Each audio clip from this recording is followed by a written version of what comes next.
Chapter 3 exercise 3.1 question number 13 का first, जिसमें लिखा है कि ए के किन मानों के लिए निम्न रैखिक समीकरण निकाय कोई हल नहीं रखते हैं। तो रैखिक समीकरण निकाय जो है वो कोई हल नहीं रखते हैं एक ही कंडीशन पर, जब क्या होता है a1/a2 b1/b2 के बराबर तो हो लेकिन c1/c2 के बराबर ना हो। तो यहाँ पर हमारे पास दो समीकरण गिवन हैं, दिए हुए हैं, और उन्हीं समीकरणों से हम क्या करेंगे, आसानी से निकालेंगे ए का मान। तो सबसे पहले हम यहाँ पर लिखेंगे दिए गए समीकरण,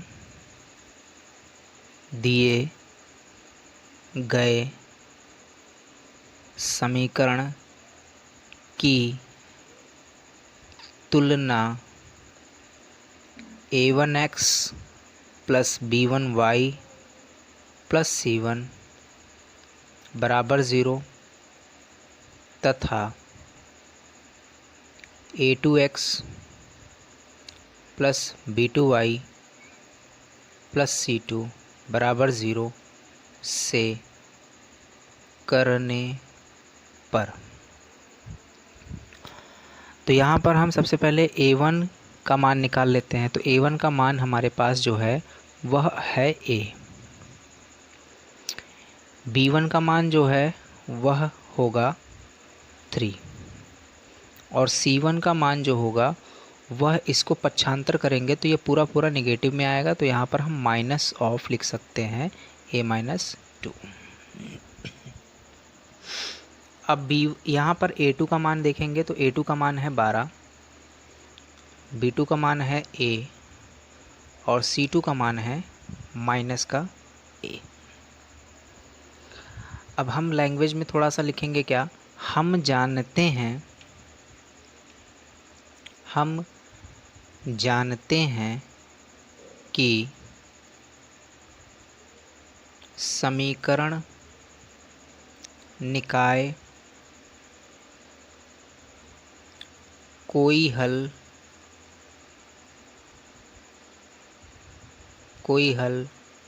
नहीं रखते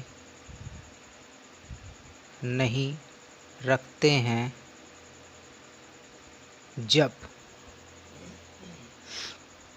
जब क्या होगा, a1/a2 बराबर होगा b1/b2 के, लेकिन वो c1/c2 के बराबर नहीं होना चाहिए। तो हमारा एक प्रकार का ये लक्ष्य एक प्रकार से रहेगा कि इन दोनों को आपस में बराबर करके हम यहाँ पर से a का मान निकाल लेते हैं, इन दोनों को बराबर रख करके, और c1/c2 b1/b2 के इक्वल रखने की कोई ज़रूरत खास नहीं पड़ेगी। तो हम यहाँ पर क्या करेंगे, लिख सकते हैं a/12 इक्वल टू 3 अपॉन हो जाएगा a doesn't equal to minus of minus a-2, minus से माइनस कैंसिल हो जाएगा। हम इसको नहीं कंसीडर करेंगे, इन दोनों को ही केवल कंसीडर करते हैं। तो यहाँ पर हो जाएगा a/12 और 3/a। त्रियक गुणा करने पर तो ये हो जाएगा a² और इधर हो जाएगा 12×3 = 36। जब a का मान हम निकालेंगे तो यहाँ पर आ जाएगा +-6। तो यहाँ पर a का मान हमको निकालना है। तो a के किन मानों के लिए रैखिक समीकरण का निकाय कोई हल नहीं रखेगा, तो a का मान जो है 6 रखने पर भी इस पे समीकरण पे कोई हल नहीं निकलेगा और -6 रखने पर भी कोई हल नहीं निकलेगा। तो यहाँ पर अतः a बराबर 6, ये इसका आंसर हो जाएगा। +-6 भी लिख सकते हो आप, प्लस भी और माइनस भी दोनों हो सकते हैं इसके आंसर।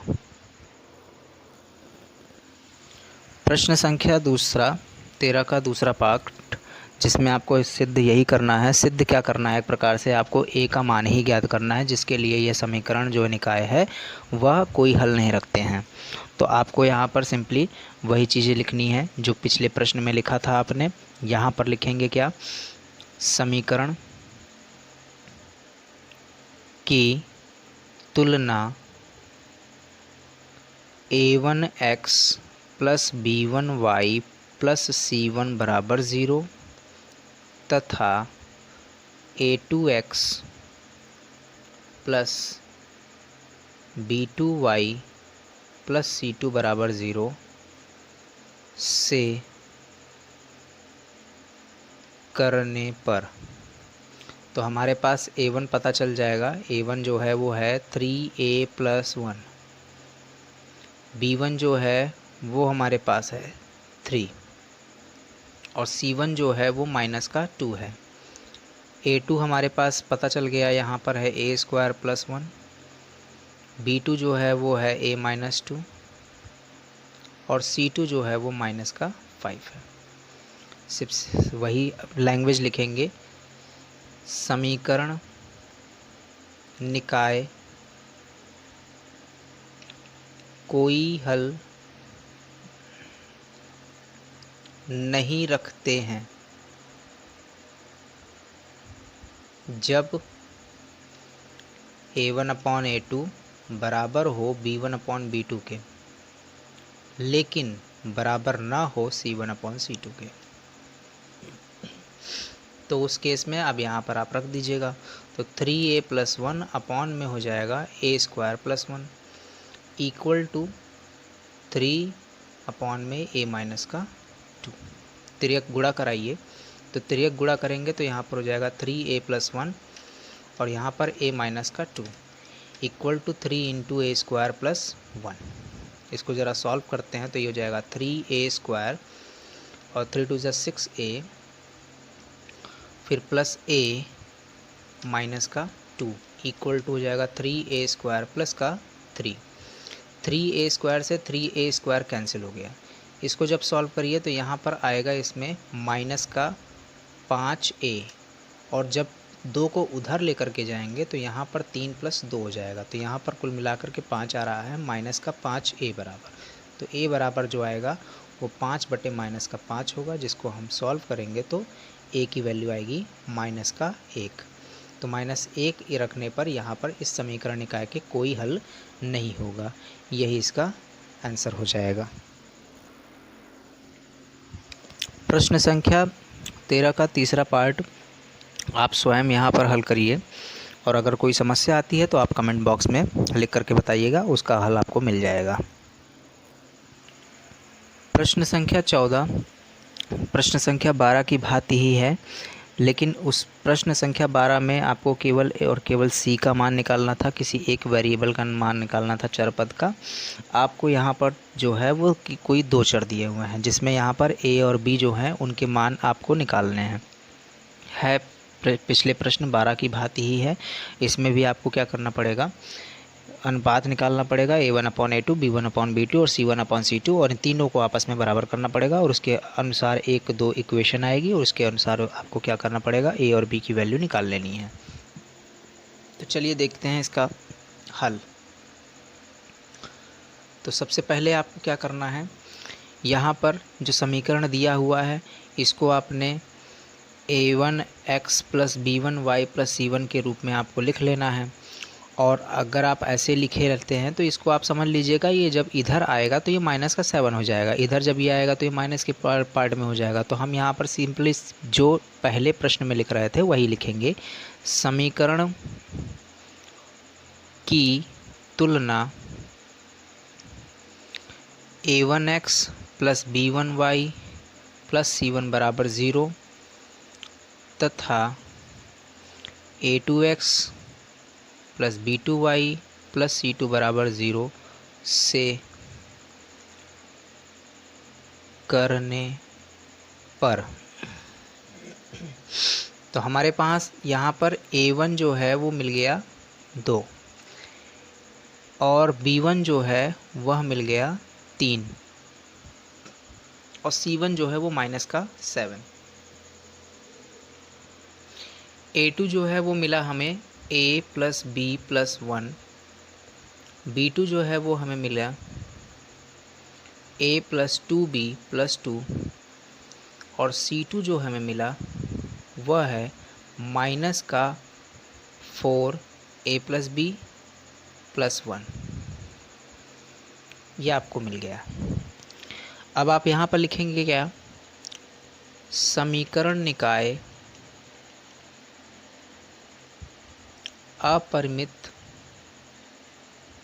अपरिमित हल रखता है यदि यदि क्या होगा, यदि A1/A2 बराबर हो B1/B2 के और वो बराबर हो C1/C2 के। तो सबसे पहले आपको यहाँ पर क्या करना है, लिखेंगे हम, अतः 2/A+B+1 equal to 3/A+2B+2 equal to -7 में माइनस का 4A+B+1। ये माइनस से माइनस कट जाएगा। अब आपको यहाँ पर इनको एक दूसरे के इक्वल रख करके एक बार सॉल्व कर लेना है और इनको एक दूसरे के इक्वल रख कर सॉल्व कर लेना है, या तो इनको एक दूसरे के इक्वल रख कर सॉल्व कर लेना है। तो वहाँ से आपको A और B की वैल्यू आसानी से मिल जाएगी। तो आइए देखते हैं इसको। पहले इन दोनों को आपस में एक दूसरे के इक्वल रख करके सॉल्व करते हैं।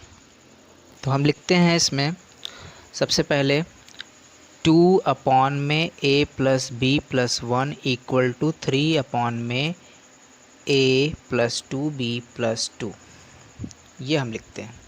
अब इसमें हमको क्या करना है, क्रॉस मल्टीप्लाई करा देते हैं। तो तिर्यक गुणा कराएंगे तो यहाँ पर हमारे पास होगा 2 गुणे A+2B+2 और यहाँ पर 3 गुणे हो जाएगा A+B+1, ये हो जाएगा। अब इनका आपस में गुणा कर लेते हैं। तो ये 2A + 4B प्लस यहाँ पे 4 हो जाएगा equal to 3A + 3B + 3। Constant एक तरफ, वेरिएबल एक तरफ, आपको चर पद एक तरफ करने हैं और अचर पद को एक तरफ करना है। तो यहाँ पर 3A लिखा है, इस 2A को इधर भी ले आइए तो माइनस का 2A हो जाएगा।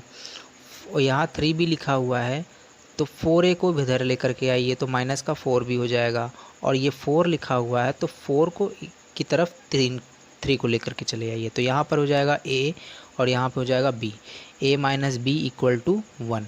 हमारे पास पहला समीकरण A - B = 1 मिल गया।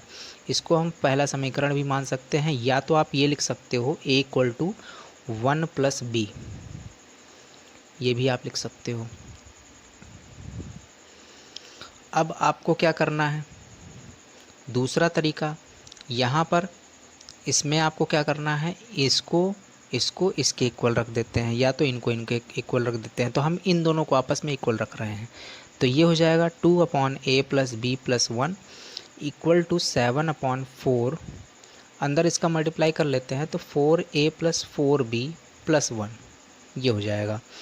अब इसका क्रॉस मल्टीप्लाई करा लीजिए तो ये हो जाएगा 2 × 4A + 4B+1 इक्वल टू 7 × क्या हो जाएगा यहाँ पर A + B+1। गुणा करिए, यहाँ पर हो जाएगा 8A + 8B + 2 और ये हो जाएगा आपका 7A + 7B + 7। 2 को उधर लेकर के आइए, बाकी इधर लेकर के चलिए। 8A - 7A + 8B - 7B equal to हो जाएगा 7 - 2। जब इसको सॉल्व करेंगे तो यहाँ पे 5 बचेगा और यहाँ पर इसको सॉल्व करने पर A बच रहा है, इसको सॉल्व करने पर B बच रहा है। तो A + B बराबर यहाँ पर 5 आ गया। अब यहाँ पर देखिए आपके पास A बराबर जो है वो 1 + B लिखा हुआ है, तो हम A का मान इसमें समीकरण में रख देते हैं। तो A का मान जब समीकरण में रखेंगे तो 1 + B बराबर यहाँ पर हो जाएगा 5। तो 2B ये हो जाएगा और उसको उधर लेकर के जाएंगे तो यहाँ पर हो जाएगा ये 5 - 1 4। तो B बराबर कितना आ जाएगा, 2 आ जाएगा। अब B बराबर 2 आ गया तो उसके अनुसार यहाँ पर A जो है वो 1 + B था, तो ये हो जाएगा 1 + 2 मतलब A बराबर जो है वो 3 आ गया। तो A बराबर हमारे पास 3 है और B बराबर जो है वह 2 है। तो ये आपका इस आंसर हो जाएगा इस प्रश्न का।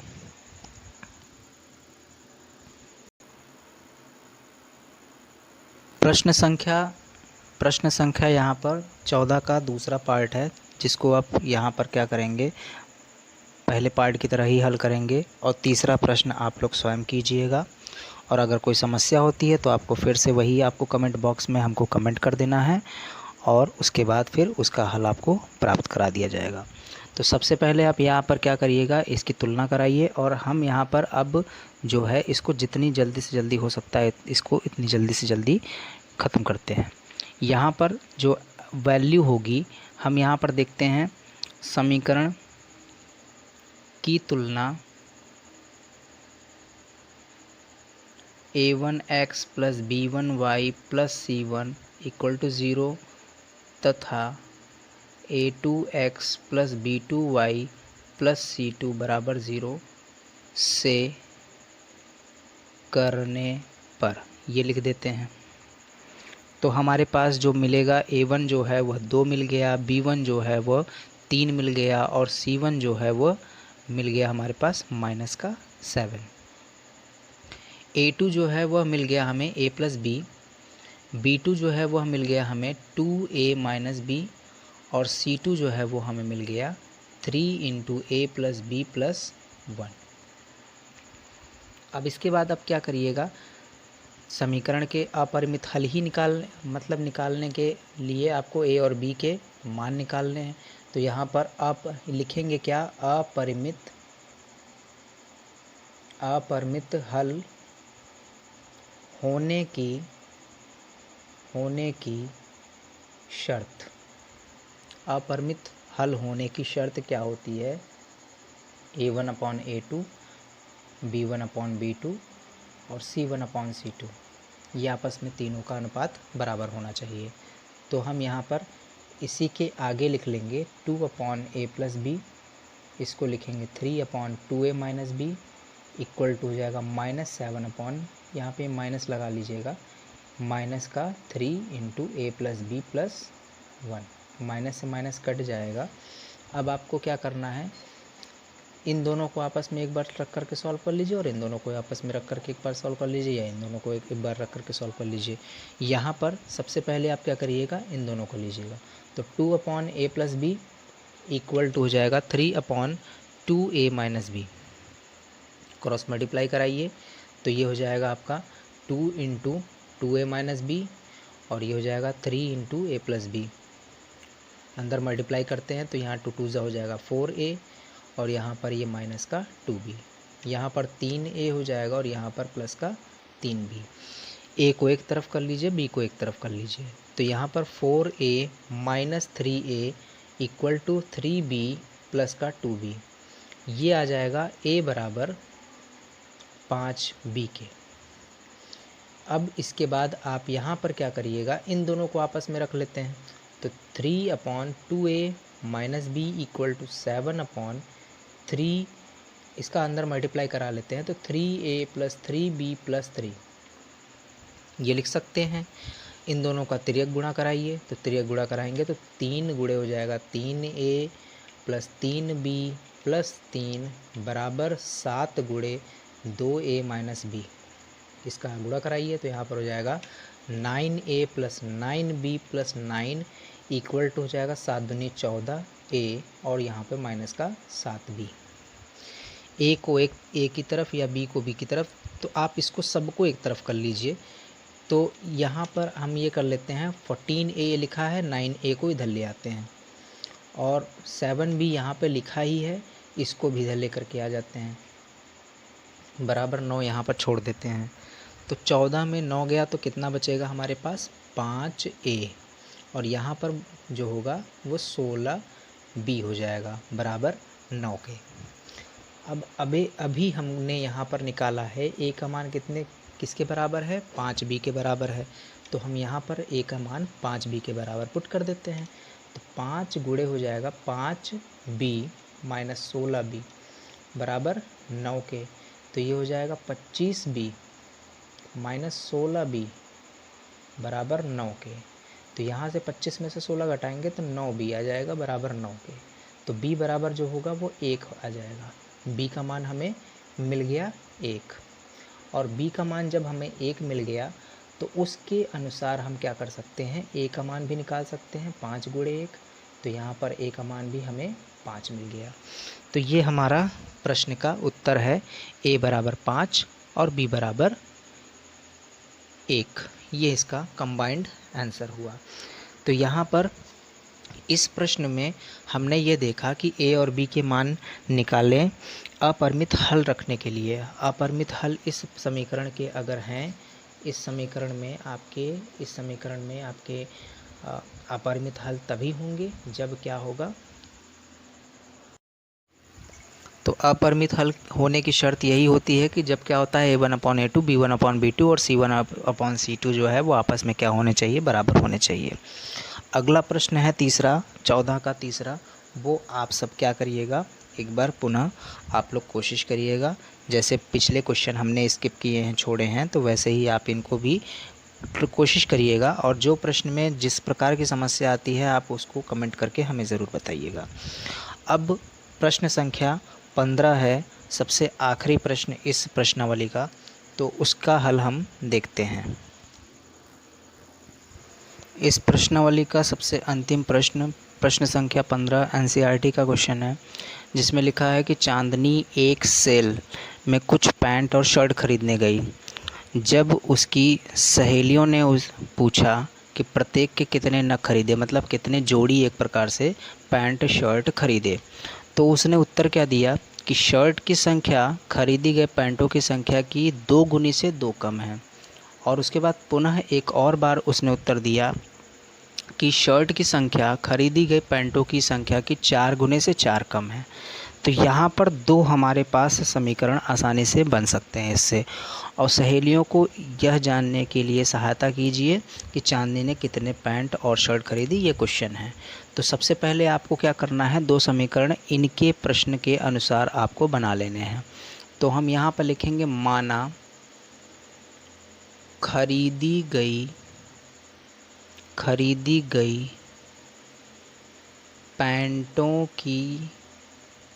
पैंटों की संख्या, खरीदी गई पैंटों की संख्या हमने मान ली x है।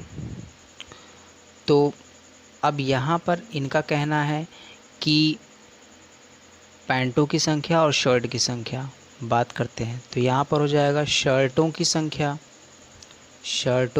संख्या वो हमने मान लिया y है। अब हम लिखेंगे क्या, प्रश्नानुसार इनका कहना क्या है। पहला स्टेटमेंट देखिए क्या कह रहे हैं, शर्ट की संख्या खरीदी गई पैंटों की संख्या की 2 गुनी से 2 कम है। तो शर्ट की संख्या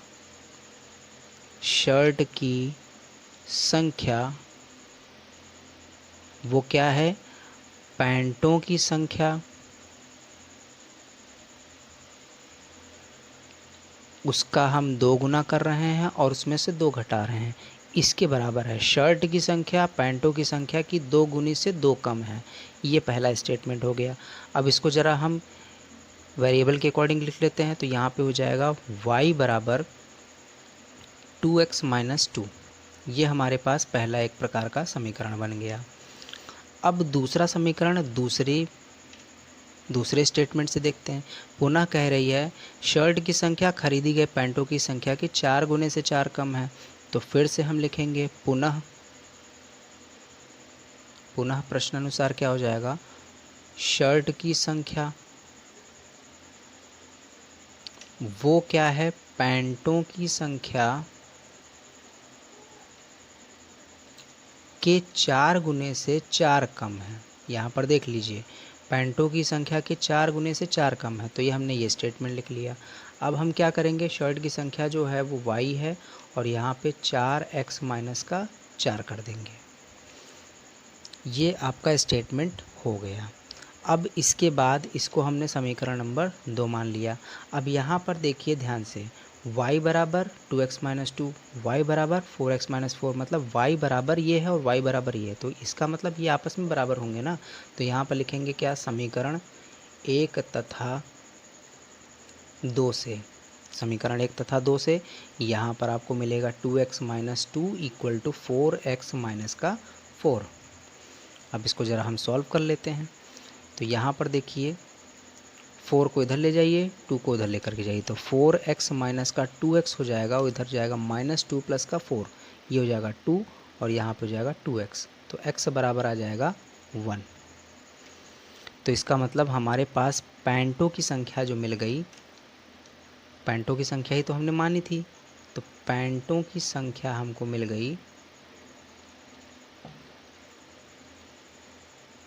x बराबर 1।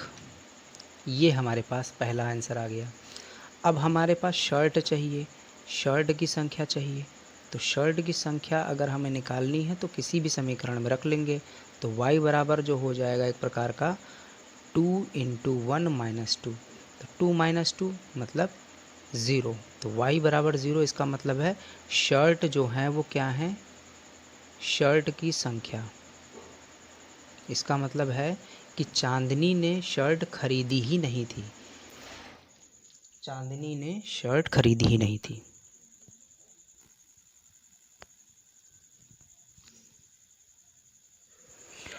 पैंटों की संख्या जो है वो यहाँ पर 1 और शर्ट की संख्या यहाँ पर 0।